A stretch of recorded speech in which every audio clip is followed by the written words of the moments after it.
What's happening? This is Ryan Dawkins, and you're tuning in to The LOFT.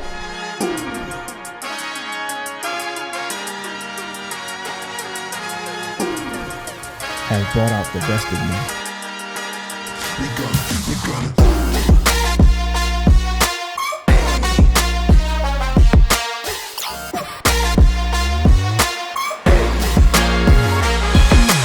All right, ladies and gentlemen, welcome back to The LOFT. If you guys are new here, please like, comment, subscribe. If you're not new, welcome back. Today, I have a very special guest today, coming from Boston to Philly. We're going to talk about his whole entire journey. I'm excited to have him on. Julez P, what's up, big dog? How we doing, man? Good to see you, man. Appreciate you having me on. Absolutely, man. I know we've seen each. I mean, we're in the industry, so we've been played at the same spots and all that stuff. And I wanted to have you on and chop it up with you. I saw you really diving into the music production and definitely want that. There's a duality with being from Boston and then coming to Philly and going back and forth and just like that whole journey of like the production, the DJing and also some stuff that I'm sure people don't know about you too. We'll learn about today, but I just wanted to have you on and appreciate you coming through. Yeah, man, I'm excited. He got the jacket on too. nice little jacket going on. Shit. Yeah, a little birthday dinner with Pops afterwards. Yeah, he has a Pops birthday today, right? Yeah, I know we were talking about yesterday. Happy birthday, man. What are you, 25? 35. 35. Yeah, that's awesome, man. And speaking of your dad, I know something that doesn't really get talked about a lot is like support system. And I know that your dad's been like a huge advocate for you and just being a huge support for you. How important has that been like through your journey so far of having that support, like your dad being there for you? Yeah, I mean, it's all what he's talked to me about. It's all about having like a good support system and a team. Yeah, it's really different. You can't do everything by yourself. Right. Yeah. Between just heading up the bookings and the communication and the whole with the visuals and the whole sound of everything, it really is like a whole team effort. Like you see like guys like Dom Dollar, Martin Garrix, they puts on this phenomenal show. Yeah. But it's all about the team that made that whole possible. Yeah. I'm not sure if you've seen one of like his YouTube videos. Yeah. That, like him and I used to actually watch about like we're really like driving the point home of having a team. Yeah. Especially that like the team members, my dad is like a best friend, so it just makes the whole experience better. Awesome. And we've been doing this for probably like almost 10 years now. That's awesome. And like last weekend we were at HQ2 for Valentino Con, and that was great. Yeah. So he's driving in from Boston, drive right into Atlantic City, settle in, do the show, and then back to Barstool Sunday. Yeah. We're watching the game. We're watching the game. So work hard Saturday, play hard Sunday. That's awesome. Kind of vibe for the weekend. Yeah, and so how long have you been DJing for? Around 7 to 10 years. Yeah. Yep. Okay. What is there something that like instantly got you into it, or was it something you were curious about and kind of like dove deep into? I started getting into it in high school.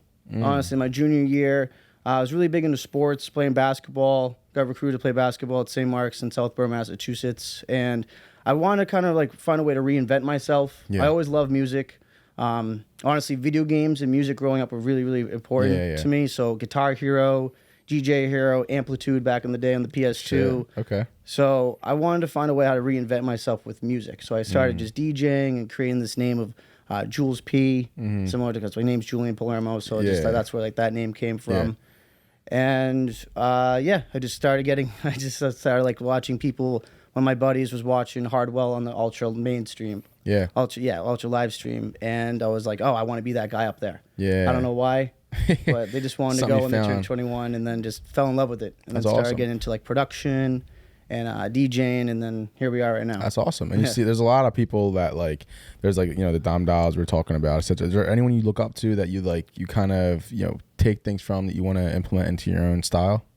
Yeah. Actually, I feel like Nightmare is a really good influence. Okay. I was playing with him at Harrah's 2 weekends ago, and he was a big influence because I saw him, I'd say 6 years ago on the Boku Summer Series. And it was just the whole idea of him taking bass music and dubstep and hip hop and taking all these things and making it into like cohesive show. So I like to take things where like see what he's doing and then try to like make it into my own. Yeah. When did you start production? When did you start like producing? I was, what was it, 2018? So no, 2015. Okay. So like 8 years ago. Oh, nice. Yeah. What's that? I mean, I'm sure it's a very meticulous process. Just like having to, create, because you use Ableton, right? Yep. And crafting everything in there. It's probably a whole process, right? Yeah. I mean, I think one of the biggest things I've, like when we were hanging out with Nick yesterday, when we were doing some production lessons and such, is just building a template. So when you usually open up Ableton, you get 2 MIDI tracks and 2 audio tracks, and it's there's not really what to do. Like, you just like a blank canvas. But now if you show them how to create a template. So when every time you open up Ableton, you have your drums, your effects, your synths, your vocals. It's all ready to go. Yeah. So you can just create instead of just having to go in and mess around with all the different effects and just want to just be creative and get this idea. The whole goal is, how do I get this from my mind to my laptop to people's ears as quick as possible? Yeah. That's awesome. Yeah.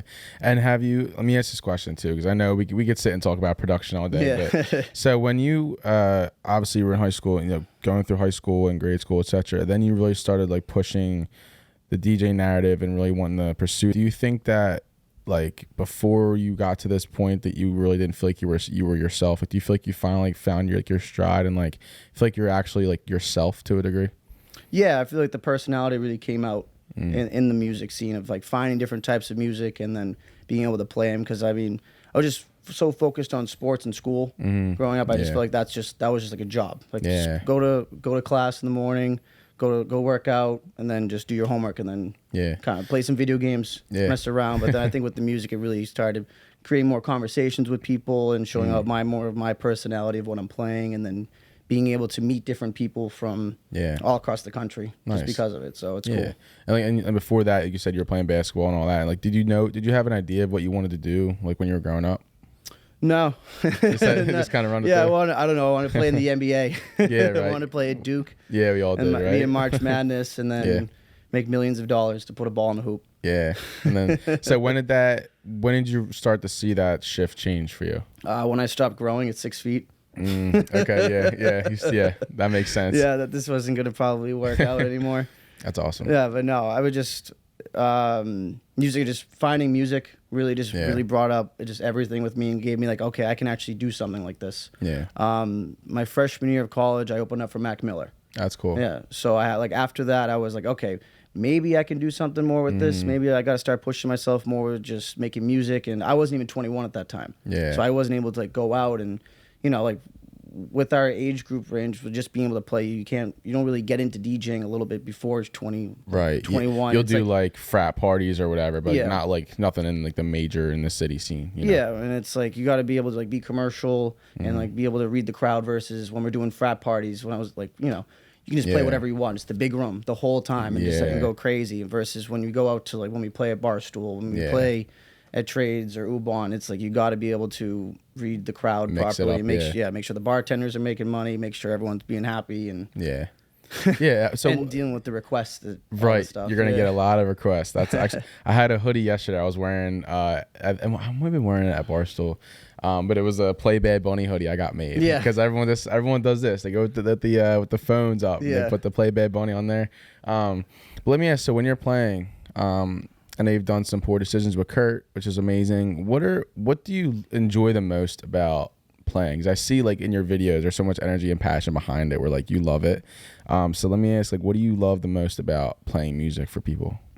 I love finding music, and I love playing it over and over and over in my head, and on the car, just whatever. Because when I play it out, I'm like, I picture how I want this to respond. I'm like, what movements am I going to do? Like, what am I going to say? Like this certain part of the time, and then when it happens, it's like manifesting it, and it's just such like an overwhelming fun feeling that that's why I'm smiling, that's why I'm jumping up and down, because I'm like, I thought of this is, and then it's actually happening. Imagine like you're in your own music too. It's probably even better. Right? Yeah, an even better feeling. And that's amazing, by the way. And it's because you like so much work and passion goes into the music that you're making and putting together. And then so I was gonna ask too. So when it comes to because I understand that in the industry there's you have to have a certain type of confidence. I don't use the word ego. I like to use the word confidence. You have to have a certain confidence about yourself because you're representing yourself, you're branding yourself, and you're your own best advocate. I know and not everyone has an amazing father like you do to support you, but like at the end of the day, it's you, right? So what kind of have you ever faced any obstacles when it comes to like, am I good enough, or how can I get better? Are there anything you face in that type of way?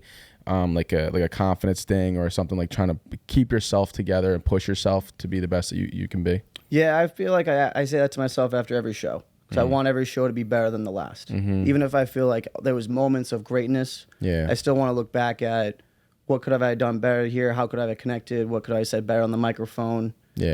And that aspect, but it's just we want to put on the best performance we can for everyone. Everyone's spending their money to come out here to see you or just to have a good time. So I want to be able to deliver the best experience that I can. So just deal. I mean, we deal with obstacles all the time with all this stuff. Like, oh, like does this song sound good enough for everyone? Like, and I'm holding on to a bunch of music now because I'm trying to be smart with releasing it.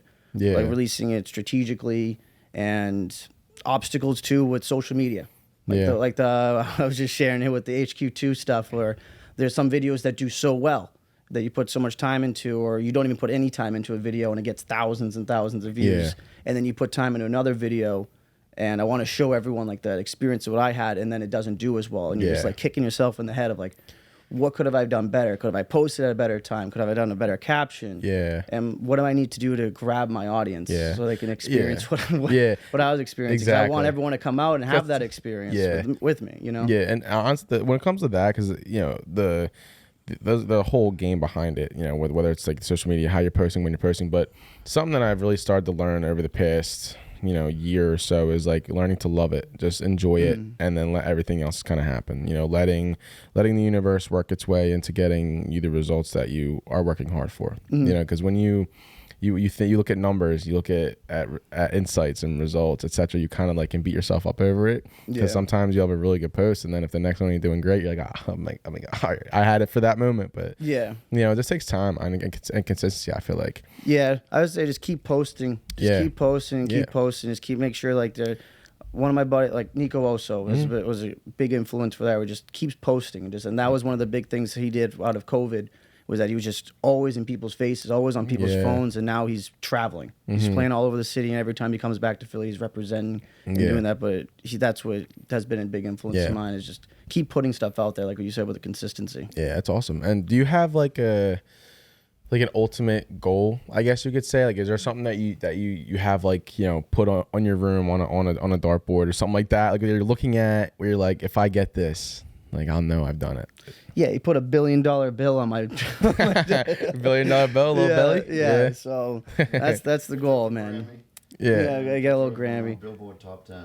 Yeah. Just keep it simple. No, I mean, that's a good thing to. I think having big goals is great, and then, you know, also being able to chip away at like the small wins. Yeah. You know, what small wins have you had recently that have helped contribute to your ultimate goal? I would say just organizing my music and organizing myself as well, just so I can go into like just the small things about making sure everything's organized properly in my crates. Production stuff, or just doing these small little tinkering things of just making sure everything just sounds right, and now I can just blast out more music now, because I just figure like you spend all this time and these years for these little things, and then it adds up. So now things just happen naturally. How's that preparation been? Is that like an everyday thing where you like, is there like a you have like a list of things you do to focus or to get yourself refocused? I mean, I feel like we all can be better with trying to be consistent, because we're obviously, you know, love to spend an hour to 3 hours a day making music, but, you know, there's life things that pop up. You have to do stuff like errands during the day, and then Friday, Saturday, Sunday we're working, and we're tired, so, you know, we want to just give our ears a break. But I feel like just trying to grab an hour or two a day makes a huge difference. For sure. Because, you know, like when we're not working on music, when we're not listening to music, someone else is. Right. Someone younger than us is at this time, because they're hungry, they're seeing what we're doing, they want to be able to and do this. So how do you keep that hunger? How do you keep that drive? How do I keep that hunger? You know, it's just seeing other people, seeing friends in the industry, seeing my buddy Julez, who's been a big influence of mine, he was just at Lost Lands recently, and I want to be on that stage. So him and I have like we work together really well, and he's helping me and I'm helping him, and it's just kind of just having like a big brother influence who's been pushing me. That's cool. To it. And then just seeing other people just doing their thing, and what can I do to get to that level, or you know. That's awesome. Hell yeah, that's cool. And just like keep staying inspired, I think is huge. I know you mentioned life things. Have you had anything in your life in the past few years that have kind of gotten in the way of like your consistency and your goal? Paying bills. No, it is fine. I mean, everything's just so expensive right now. There's times when I just want to be like, I'm having to bust my ass just to like just DJ and other things and find ways just to make money that's taking away from producing music and just trying to just keep mental sanity because everything going up with like rent being so expensive and gas, groceries. I don't go to Acme anymore. No, no, you can't. You can't. There's a Port Richmond shops right next to us, and like I can't even walk in there. I'll spend like $150 on like 10 things. Like it's like insane. I mean, I just do. I do Uber Eats a lot. Yeah, and I actually we gotta chill on that. Like we just got Wingstop earlier because honestly, it's cheaper than just buying groceries. I feel like like groceries are gonna go faster. You gotta make it yourself, and I don't know. I just sound lazy, but like I don't know. Honestly, I like Trader Joe's. Trader Joe's. I really like the frozen meals because we have to leave sometimes at 5 p.m. and we're not getting home till 3 in the morning. Right. And we don't want to go up to Port Richmond or Aramingo to a McDonald's at 4 in the morning. Yeah, it's definitely not the best for you. Yeah, for sure. And then you just wake up and you feel like shit. But it's like I like the Trader Joe's stuff because of the frozen meals where I can just keep them in the freezer. Yeah. And then I it's like buying fruit, just things just go bad so quickly. It's now I just have some and it's affordable. Exactly. So I think it's like the best if you're traveling a lot or you're doing or you're just doing like I feel like it's the best for like the DJ community. Yeah, dude. Actually, Chris, we should look into that. Trader Joe's. Yeah, like a $6 bag that Mandarin chicken that'll feed you easy. Yeah. 1.5 people. Yeah. Let me ask you this then. So how important does taking care of your body lead to the success and like the sustainability of keeping up? Because like I said, I can relate to it 110%. But like, I like to ask people like yourself who also are in the industry and how important has that been for you and have you been able to do it? Need to be better with it. I was actually I remember the last time when I was talking to Nick, I was like, I got to be better with working out and just keep moving. Yeah. And keep moving and stuff because it's you see like someone like you ever seen like Joel Corey? Yeah. Or he looks like or like Kai Wachi or like these guys are just working out all the time and they get way more love because it's on social media. Yeah. It just looks good and it's just like you just want to be able to like work as hard as you can to like be in good shape and taking care of yourself in the morning and feeling ready. Like, I don't feel like getting drunk at fucking Saturday nights and then Sunday we have to go do some Eagle stuff and we're just feeling like that. And now it's affecting there's always our whole like vibe going into the whole event. There's always something, because you got like Phillies this week. Then it's like we got to play this weekend. Like I got my Ubana tradesman this weekend, and I'm like, how am I gonna keep myself? I gotta really like prepare or like limit certain things. And if you're going for 2 weeks between the Eagles and the Phillies, and then tailgate Sunday, like it's gonna be longest week ever. But you know what? And Halloween coming up too. Yeah, I feel like Halloween is probably like the biggest holiday season in Philadelphia to go out and I say like that and like the St. Patrick's Day and Express. I don't think New Year's Eve and Thanksgiving Eve is as popular as it used to be. I think it's people just like to just dress up and go out and get fucked up. I agree. Do you have a costume for this year? I'm doing Vesper on Saturday and they're doing like a haunted Candyland. I saw you post that flyer. So I'm gonna go as like Willy Wonka for that one. I can see that. That's solid. And then next week, me and my girlfriend Leilani, we're going up to Salem, Massachusetts, which is like the capital, Halloween capital of the world with the Hocus Pocus thing. That's hype. And I'm going as you've seen WandaVision. Yeah. The TV show. So I'm gonna go as Vision. Vision. Okay. That's honestly where the name came from. He's my favorite Avenger. Okay. I was wondering. I was like, because I saw you rebranded to Vision, and I was like, wait. So what you? What's? I was kind of confused. Like, wait. So what's the dynamic? So it's like you just kind of. I'm having a personality crisis. You got 2 personalities, huh? Yeah, and forget about Julian. It's just Vision and Julez P. That's awesome. Well, yeah, we're going up as she's going to be. The Scarlet Witch, which I think is funny. Her being the Scarlet Witch in Salem, which is the whole Salem witch trials and all that stuff. So we have to go up Thursday, come back Philly, and have some shows this weekend. Your dad's gonna be Hugh Hefner, I heard. Bring his Playboy bunnies out to Salem. Yeah, that's funny, and that's awesome though. And having it sounds like you're taking time to really. Because obviously you have your career that you really care about, but then like having relationships and family as well. How important has that been to like balance that? Yeah, I feel like it's honestly it's been a big sacrifice over the past couple of years because I've been living in Philly since 2016. So what's that like? Almost 8 years. Yeah, 7 years. Seven, almost 8 years, and I only get to come home and see Dad for a show when I come back because I'm working down here, and then I got families saying like, "Oh, Julian, like we want to see you and stuff," and then I obviously want to see them, and it's just for quick lunches or dinners, and Yeah. and then back on the road to Philadelphia, getting home at 5 a.m, and then getting ready for work the next day. Yeah. So it's a big sacrifice, but fortunately with FaceTime and him being able to be like fortunate for him to be able to come out to the shows. Yeah, I've been seeing your dad a lot recently. Yeah. You know, I'm seeing him. He's been out here, man. Your dad's out here, you know. Yeah. So they what- love him over at Barstool. Kitty. Yeah. Yeah, right when he was saying, right when the Eagles won, it's like, all right, shots if the Eagles win, 2 shots if the Eagles lose.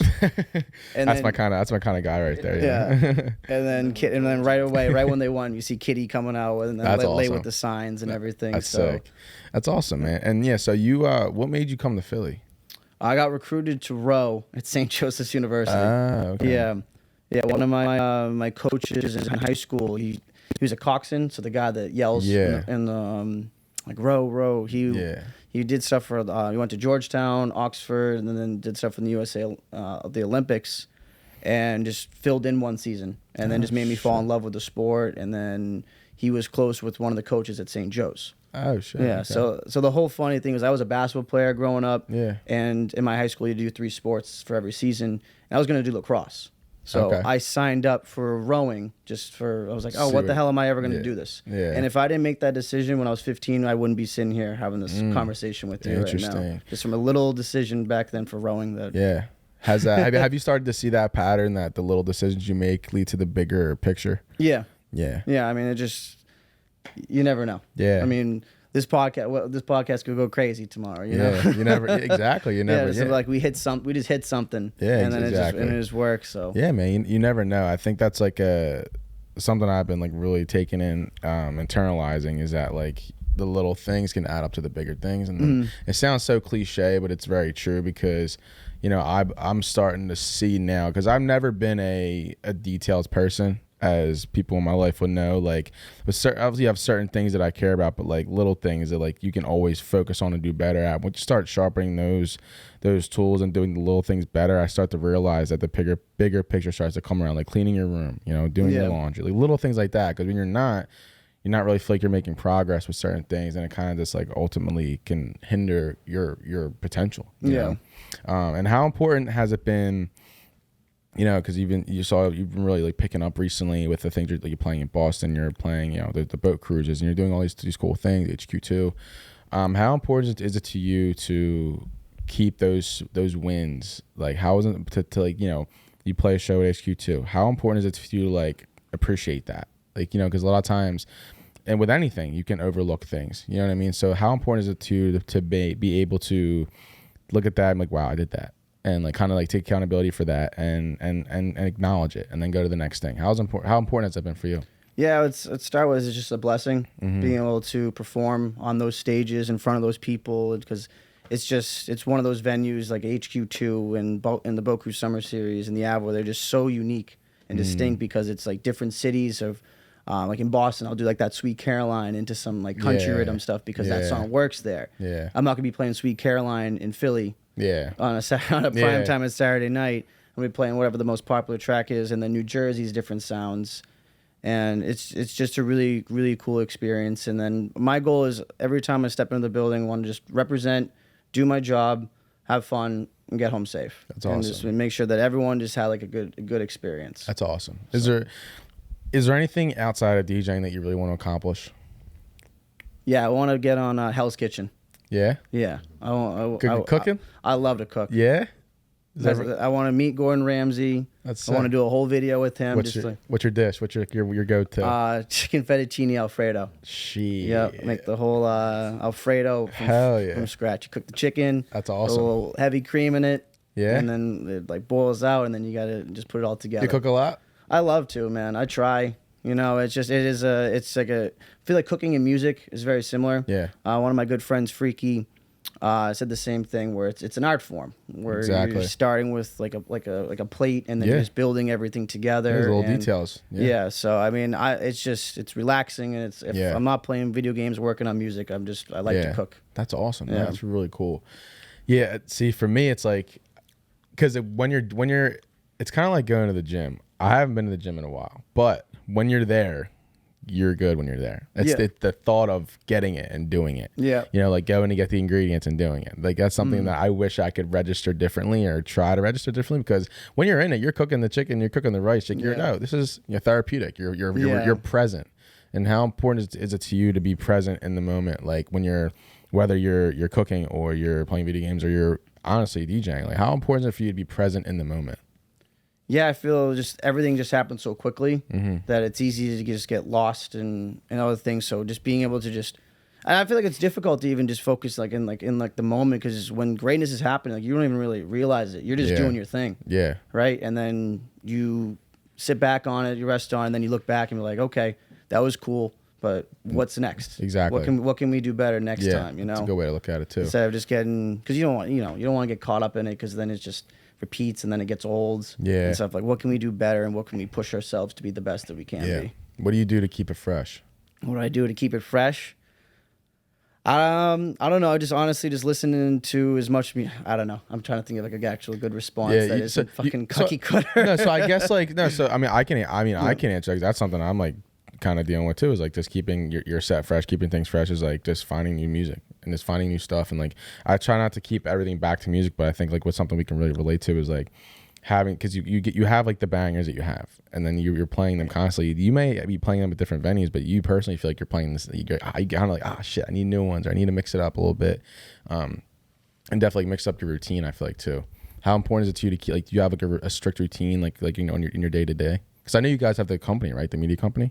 Yeah, right. Dreamy presents. So hold on. So you're saying like keeping it fresh with just like the music side, or just in general? So I guess like honestly in general, like so like in general, like keeping it fresh. How do you keep your routine fresh? How do you keep it? You know, because you have.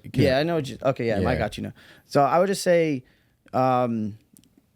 traveling to different cities and seeing different types of music has really inspired me. From seeing the different sounds when you go to Boston, seeing the different types of venues when you go to Atlantic City or New York, or like when we went down to Miami Music Week.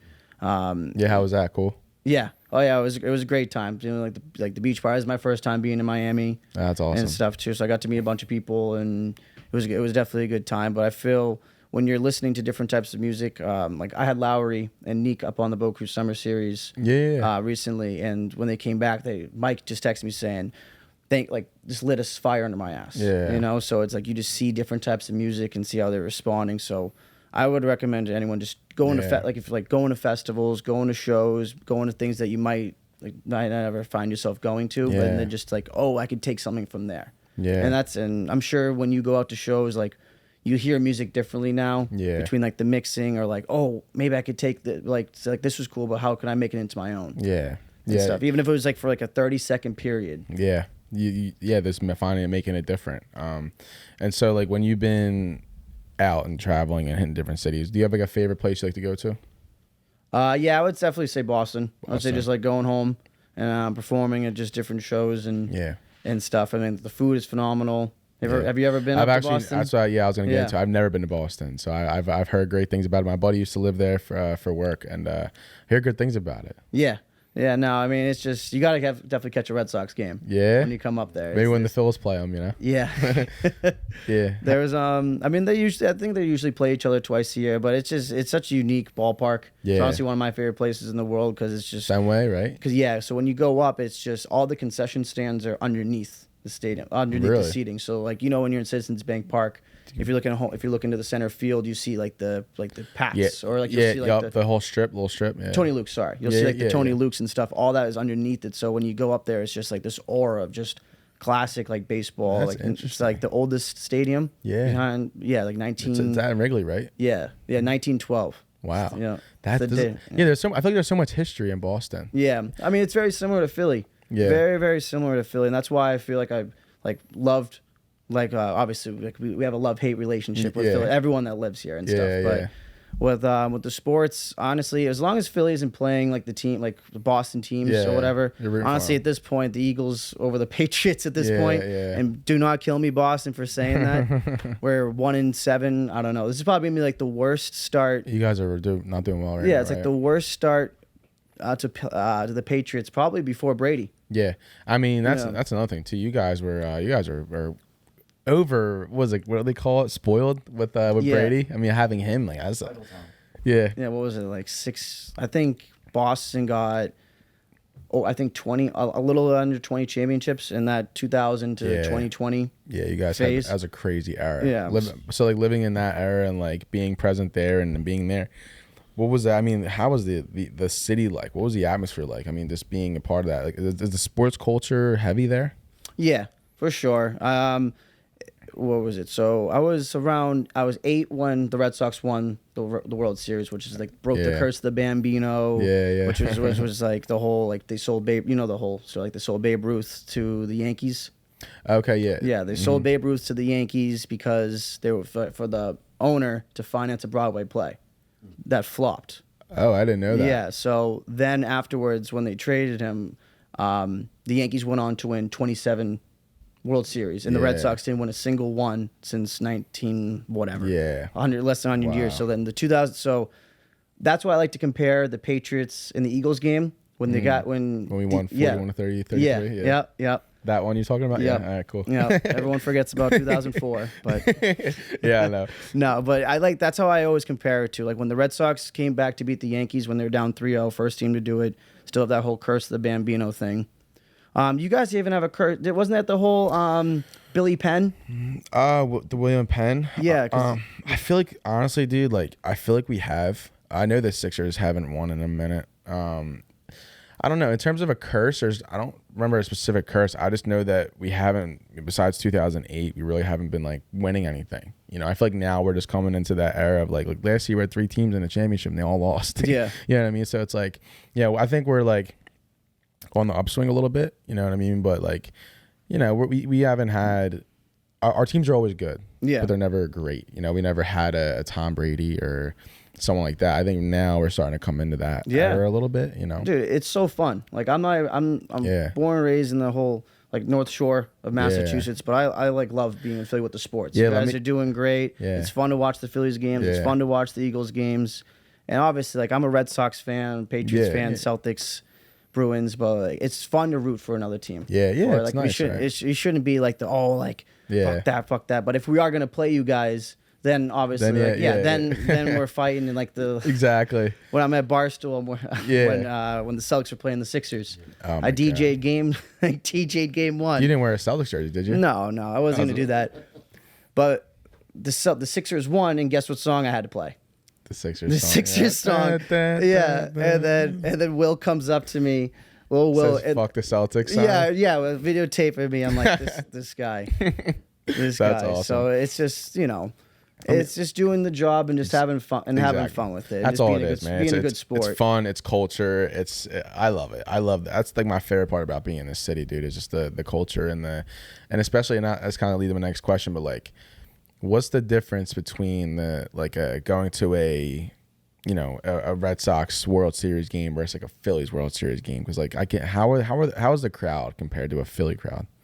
So I haven't been to any playoff postseason for Phillies, but just from watching on TV, I mean, we've seen so many videos of how who was it that hit the grand slam? Bryson Stott. Yeah, did you see that video where there was no commentator and you can just hear the crowd? Yeah, it's bananas. Yep. Like everyone's like screaming, like you could hear everyone from North Philly. We could probably hear from South Street. Exactly. Yeah. So it's such an electric vibe, and that's why I was saying, like mentioning earlier about when the Red Sox beat the Yankees to win the World Series, like how that's the kind of energy that you guys are having right now. Like you guys just want it. Yeah. Like, you guys just want it more than anyone. Yeah. And it's showing in the bats. It's showing in like the defense and the pitching. Yeah. It's just it's great baseball. Yeah. How about the Eagles? You watching some of the games too? And obviously I've seen you at Barstool and all that stuff. But they're fun. They're fun to watch, and it's fun to obviously do the games. I'm actually doing the one at Barstool for the Chiefs rematch. In November. Yeah, so it's a Monday, so I'm excited to do that. That show. So that'll be fun. I have to download the Eagles song. Yeah, get that ready to go. Yeah, get that in your library, big dog. So a quick question for you for that. What's up? Right. So the Eagles chant, is it do you start it after the field goal kick or the extra point conversion, or do you do it right away after the touchdown? What's the best way to do it? Because I'm sure other people might have a question. I'm trying to play this situation in my head. Eagles score. I think you're doing it once the kick is good. once the kick is good. Yes, I think you do it like once they. And even if they miss, still do it. Yeah, because people will still do it. It's six points, you know. Yeah, exactly. Because I see sometimes like hearing like they do it before the extra point, and I saw someone just run up to the DJ one time, and be like, "You're supposed to do it afterwards." I'm like, I don't want that to happen. I mean, at the end of the day, you're talking about a few seconds, but I mean, what I would do is like, because you let the TV audio play, the people are cheering. And then I think once the kick is good, that's when you have the song, because that's when it goes into commercial anyway. So you play the song right into another song. You know what I mean? So that's what I would do. Okay, I'll wait till like the extra kick is good, and then because Elliot usually never misses. He missed last game, but you just wait and see. But like I said, I would wait till the end of the extra kick. Good. For sure. Just have it ready to go. Yep. Smooth transition right into it, and then right back to the game. Yep, exactly. Yeah. I love it. But that's tight, man, dude. And so like, what do you have coming up that you're excited about? I would say I'm getting really close to releasing some more music now. It's exciting. I've been like really been working on building up a whole library. That's how library of tunes, because if you want to get a song signed, one of the tricks is you can't really just send out one track. You got to show like at least 10 tracks, and then I recommend if you are going to get into like anyone that's doing like production and wants to send some stuff out, is having a private SoundCloud a playlist, and then having 10 to 15 songs. I mean, it doesn't need to be 15, but like anywhere between like that's a good number, especially for like dubstep tracks, because they're just so quick. 144,000 songs are uploaded to SoundCloud every day. Yeah. Right. So you're competing with that all the time, and then so the biggest thing is just building up a whole library so I can send it out to people. So then I can get closer to getting songs signed and getting songs to bigger labels, because then now that comes with more bookings, and then that builds up the legitimacy of the artist, all that stuff. So I mean, I got for music side, want to start really trying to get something at least 2 more tracks in before the end of the year. Nice. And for shows, I'm really excited for this one. I'm doing support for Crank Dat. Oh, yeah? Yeah, I'm doing support for Crank Dat at Harris Pool. Oh, congratulations. Yeah, during the day. So that should be fun. Dude, you should be proud of yourself, man. You've come a long way. I mean, like I said, like you have a really good support system. I think that as long as you put the time and consistency in, which I know you are, and it sounds like, is that anything can happen for you. And at the time, the sky is the limit. And so I guess we'll end off on this. So do you have, let's say you have someone who wants to get involved with music or production, or honestly just taking a leap to do something, right? Do you have advice for someone for that? Like I said, just someone who wants to just have something they're really looking at that they want to try, but they're nervous to do it. Do you have advice for them? Just take the leap, just do it. Just if you want to play somewhere, go out to the venue. Go out there to the venue, make friends, have a friendly approach to the DJ, and then figuring that out. If you want to get songs started, being able to just reach out to people on Instagram, or just because it's like, be able to reach out to them so then they feel comfortable, and then being able to make that connection, because there's a lot of people that can help out. I've been doing production lessons as well, so if there's anyone that has any questions about production, can love to teach it. And if you want to get in some stuff too, we can do some sessions or whatever. But just like you said, like you're like asking, just take the leap, just go out there and just do it. Yeah, hell yeah. That's dope, man. Hey, man, I'll have to send you some stuff. I've been working on some stuff. Cool. I'm working on a wedding song that I'm putting out soon, and I'll have to send it your way. But nah, dude, thanks for coming on, man. I appreciate it, man. Yeah, seriously, thanks for coming through. This is great. Thanks for coming through, Pops. This is what, 2 days in a row now I haven't seen you? Yeah, man, that's awesome. I love it, man. And then honestly, dude, like I said, congratulations on your success that you have so far. I know it's not done for you, and you have a lot more that you envision for yourself, and no pun intended. But nah, dude, seriously, congratulations, and keep going. And dude, can't wait to see you grow, man. Yeah, man. Yeah. Let's win a World Series, right? Yeah, let's get this dub, man. Phillies are on right now. About to get this dub. Game 2 of the NLCS. Hope you guys enjoyed this episode. I'm Kev Nichols. That's Julez P. Peace, guys.